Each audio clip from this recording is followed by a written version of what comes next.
j'aimerais partager avec vous mon expérience personnelle concernant l'inflammation et la manière dont j'ai réussi à améliorer ma santé.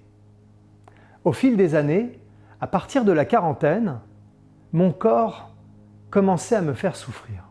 Je ressentais des douleurs articulaires, musculaires, des allergies. De l'extérieur, j'avais l'air en forme, mais en réalité, mon corps était saturé d'inflammation. À un certain moment, tout, et je dis bien tout, provoquait chez moi des réactions. Parfois même l'air que je respirais me causait des désagréments.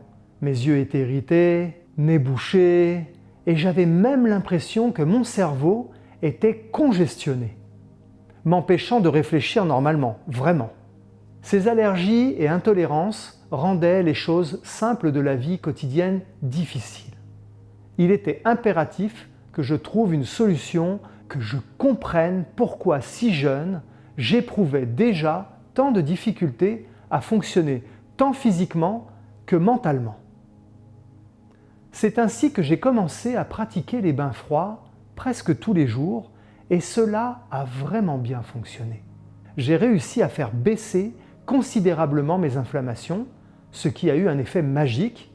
Mes douleurs et mes difficultés ont également diminué de manière drastique. Cependant, même si j'avais enfin trouvé une solution à mes problèmes, dès que j'arrêtais les bains, les inflammations revenaient me hanter. Je devais me poser la question fondamentale. D'où provenaient ces inflammations? Les bains froids et les exercices de respiration me permettaient de les atténuer, mais pas de retrouver complètement mes capacités, car les problèmes réapparaissaient si j'interrompais ces pratiques.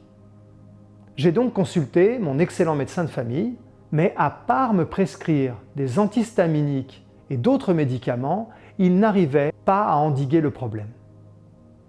C'est alors que je me suis intéressé à mon alimentation. Un peu de sucre, un peu d'alcool, des aliments industriels, du gluten, du lait, des glaces, un peu plus, un peu plus, un peu plus, finissait par faire beaucoup et mon corps tentait désespérément de me dire « Arrête !» J'ai donc entrepris une cure en réduisant progressivement, puis presque totalement ces aliments.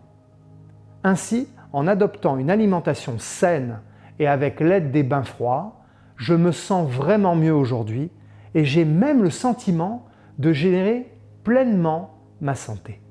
En résumé, l'exposition au froid a un pouvoir extraordinaire, c'est certain.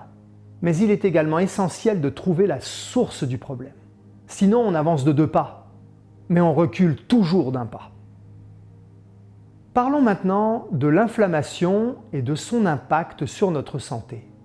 Il existe 2 types d'inflammation, l'inflammation aiguë et l'inflammation chronique. L'inflammation aiguë est une réponse naturelle et bénéfique du corps à une blessure ou une infection.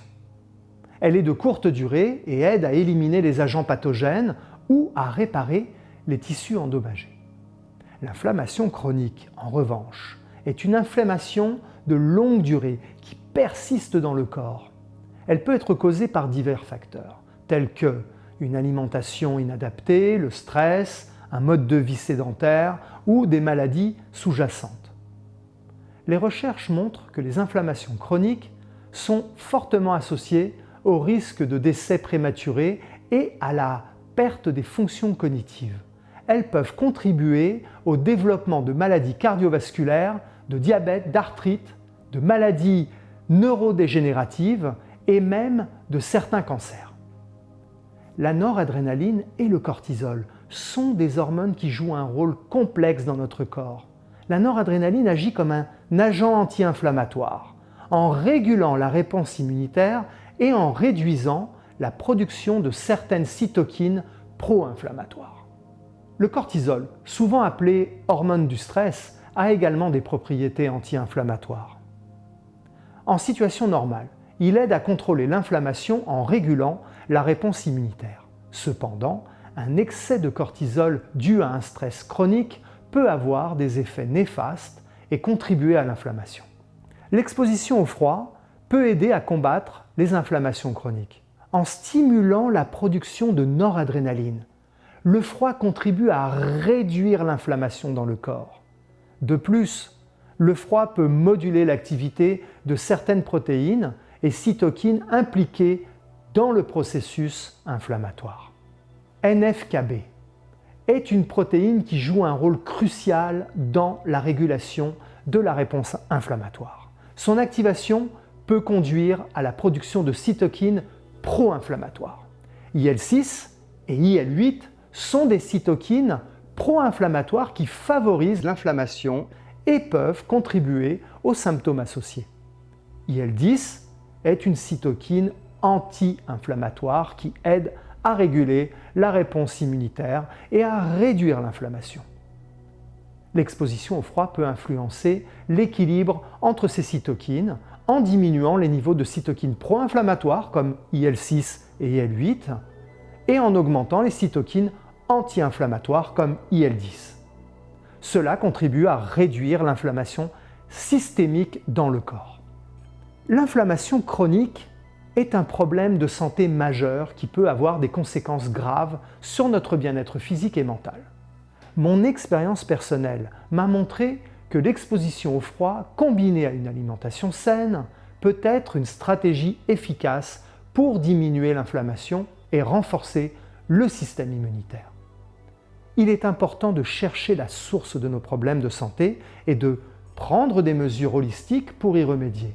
L'exposition au froid est un outil puissant, mais elle doit être intégrée dans un mode de vie globalement sain pour être réellement efficace. Si vous souffrez d'inflammation chronique, je vous encourage à explorer les bienfaits de l'exposition au froid tout en examinant attentivement votre alimentation et votre mode de vie. N'hésitez pas à consulter des professionnels de la santé pour vous accompagner dans cette démarche. En prenant soin de notre corps de manière globale, nous pouvons améliorer notre santé, augmenter notre vitalité et profiter pleinement de la vie.